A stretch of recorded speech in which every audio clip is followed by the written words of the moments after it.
आज आपण ऐकूया एक रहस्यमय कथा ज्याचं नाव आहे रात्रीची पिझ्झा डिलिव्हरी.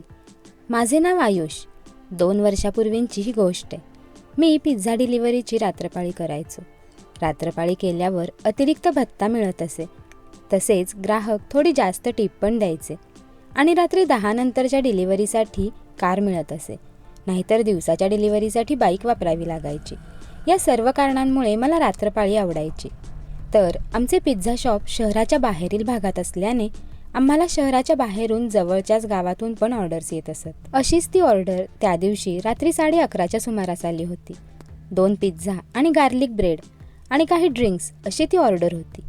एका बाईने मधुर आवाजात ती ऑर्डर दिली होती. मला आठवतंय कारण त्या बाईचा आवाज खरंच मधुर होता आणि मला तिला बघायला मिळेल या आनंदात मी होतो. मी किचनमध्ये असलेल्या मित्राला ऑर्डरचा तपशील दिला. त्याने 15 मिनिटात सर्व गोष्टी तयार केल्या आणि मी त्या घेऊन डिलिव्हरीसाठी निघालो. मी नॅव्हिगेटवर पत्ता टाकला. पत्ता शहराच्या बाहेरचा होता आणि 19 मिनिटे पोहोचण्यासाठी दाखवत होता. माझ्याकडे त्यावेळी आणखी एक जवळचीच ऑर्डर होती. तो स्टॉप पण मी टाकला आणि आता 25 मिनिटे लागणार होती. लांबची ऑर्डर असल्याने उशीर होणार आणि डिलिव्हरीचे एक्स्ट्रा चार्जेस लागतील हे मी त्या बाईला फोनवर सांगितले होते आणि तिने ते मान्य पण केले होते. मी जवळची ऑर्डर डिलिव्हरी करून त्या दुसऱ्या ऑर्डर डिलिव्हरीसाठी निघालो. काही मिनिटातच मी मुख्य रस्त्यावरून शहराच्या बाहेर आलो होतो. शहराच्या बाहेरचा भाग असल्याने रस्ता सामसूम होता, पण मुख्य रस्ता असल्याने रस्त्यावर दिवे होते. तरी पण त्या पिवळ्या उजेडातला सामसूम रस्ता थोडा घाबरवणारा वाटत होता. पण मी कारमध्ये असल्याने मला तशी काही जास्त भीती वाटत नव्हती आणि निर्मनुष्य रस्ता असल्याने माझी आवडती जुनी गाणी लावून मी ड्रायव्हिंग एन्जॉय करत होतो. काही मिनिटातच एक डावं वळण घेऊन नॅव्हिगेटवर दाखवल्याप्रमाणे मला मुख्य रस्ता सोडून एका छोट्या रस्त्यावर जावं लागलं. त्या रस्त्यावर दिवे नव्हते आणि आजूबाजूला फक्त अंधार दिसत होता. गाडीच्या हेडलाईट्समध्ये फक्त समोरचा अरुंद रस्ता आणि आजूबाजूची झाडे दिसत होती. अजून 10 मिनिटांचा रस्ता बाकी होता. आता मात्र माझी थोडी टरकली होती. त्या भयावह रस्त्यावर असतानाच मध्येच माझ्या गाण्यांच्या लिस्टमधून गुमनाम है कोई हे गाणं चालू झालं. मला थोडं हसू देखील आलं, पण भीती वाटत होती. मध्येच एखाद्या रस्त्याकडेच्या छोट्याशा दुकानाबाहेरील लाईट वगैरे दिसत होती, पण त्यावेळी सर्व काही बंद होते. मॅपवर दाखवल्याप्रमाणे मी गाडी घेऊन जात होतो आणि दिल्या पत्त्यावर पोहोचलो. तो एका 2 माळ्याच्या घराचा पत्ता होता. घराबाहेर दिवाबत्ती वगैरे काहीच नव्हती. घरात पण खालच्या भागात थोडीशी खिडकीतून लाईट तेवढी दिसत होती.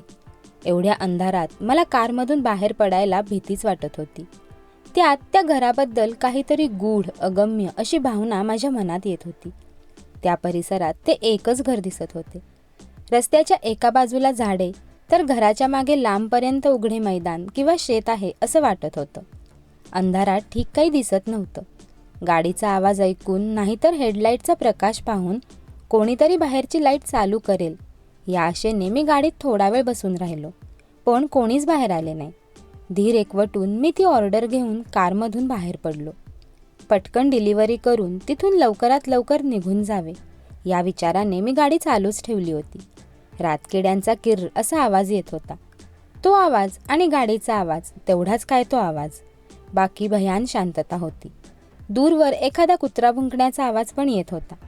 घराच्या दाराकडे जाऊन मी दाराची कडी वाजवली, कारण घंटी वाजवण्यासाठी बटन कुठेच दिसत नव्हतं. थोड्या वेळासाठी कोणीच आलं नाही.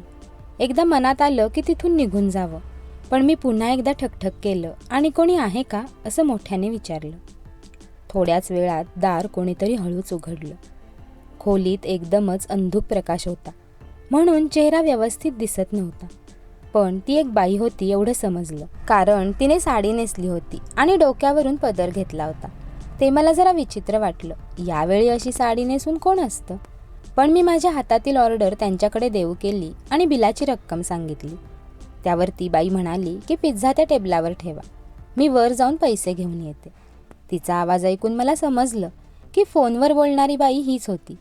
मी पिझ्झा टेबलावर ठेवण्यासाठी आत गेलो आणि ती बाई पैसे आणण्यासाठी हळूवार जिना चढून वर गेली. खोलीत एकच टेबल लॅम्प चालू होता आणि त्याचा प्रकाश फारच अंधुक होता. सगळंच वातावरण थोडं विचित्र वाटत होतं. तिथे एका सोफ्यावर माणूस बसलेला दिसत होता, किंवा तो कदाचित बसून झोपला असावा. कारण काळोखात त्याची फक्त आकृती दिसत होती आणि मान एका बाजूला झुकलेली होती. मी थोडा घाबरलो आणि कोण आहे हे बघण्यासाठी हॅलो असं हलक्या आवाजात म्हणालो. पण उत्तर काही आलं नाही. मला भीती वाटत होती म्हणून मी मोबाईलचा फ्लॅशलाईट पेटवली आणि जे काही बघितलं ते बघून तर माझा थरकापच उडाला. तिथे एक सूट घातलेला माणूस बसला होता, पण तो कदाचित जिवंत नव्हता. त्याचं डोकं फुटलं होतं आणि भरपूर रक्त सोफ्यावर वाहून गेलेलं दिसत होतं. मोबाईलच्या उजेडात मला त्या माणसाच्या पायापाशी एक बाईसुद्धा आडवी पडलेली दिसली. आधी ती अंधुक प्रकाश आणि सोफ्याच्या सावलीमुळे अजिबातच दिसली नव्हती. मी पाहिलं तर ती बाईसुद्धा जिवंत नसल्यासारखी वाटत होती आणि तिच्याही तोंडातून रक्त वाहत होतं. तिच्या चेहऱ्यावरील व्रणांवरून तिला कोणीतरी मारहाण केल्यासारखी वाटत होती. आणखी एक गोष्ट मी नमूद केली ती म्हणजे त्या पडलेल्या बाईने पण तशीच साडी नेसली होती जशी त्या दरवाजा उघडणाऱ्या बाईने घातली होती. मी घाबरून लाईट जिन्याच्या दिशेने मारली तर ती पदर घेतलेली बाई खाली येताना दिसली. तिच्या तोंडातून सुद्धा रक्त येत होतं आणि तिच्या चेहऱ्यावर कोणीतरी मारहाण केल्याचे निशाण दिसत होते. त्या परिस्थितीतही तिच्या तोंडावर एक गूढ स्मित होतं आणि ती माझ्याकडे बघताच खाली येत होती. मी ओळखले की ही तीच बाई आहे जी खाली मरून पडली आहे. पण हे कसं शक्य आहे? मी फारच घाबरलो होतो. भीतीपोटी मी तिथून निघालो आणि घराबाहेर धावत सुटलो. नशीब मी गाडी चालूच ठेवली होती. पटकन गाडीत बसून मागे न पाहता रस्त्यावर गाडी भरधाव वेगाने घेऊन निघालो. भरधाव वेगाने मी पिझ्झा शॉपपर्यंत पोहोचलो आणि आतमध्ये जाऊन दरवाजा लावून घेतला. माझी अवस्था पाहून किचनमधला माझा मित्र बाहेर आला आणि विचारपूस करू लागला. मी घडलेला सर्व प्रकार त्याला सांगितला. ते ऐकून तो पण भयभीत झाला. नंतर आम्ही पिझ्झा शॉपच्या मालकाला फोनवरून घडलेला प्रकार सांगितला. त्याने आम्हाला पोलिसांना सर्व प्रकार सांगायला लावला आणि मला घरी जाऊन आराम करण्याची सूचना केली. त्या रात्रीच्या बाकीच्या सर्व ऑर्डर्स माझ्या दुसऱ्या मित्राने येऊन पूर्ण केल्या. पोलिसांनी रात्रीच त्या घरी जाऊन त्या घराची पाहणी केली आणि त्या घरात त्यांना नवरा बायकोच्या डेड बॉडीज सापडल्या.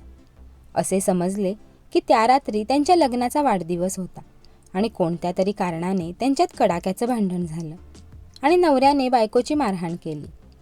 बायकोने रागाच्या भरात नवऱ्याच्या डोक्यात लोखंडी दांड्याने वार केला ज्यात त्याचा मृत्यू झाला आणि नंतर बायकोने उंदराचे विष पिऊन आत्महत्या केली.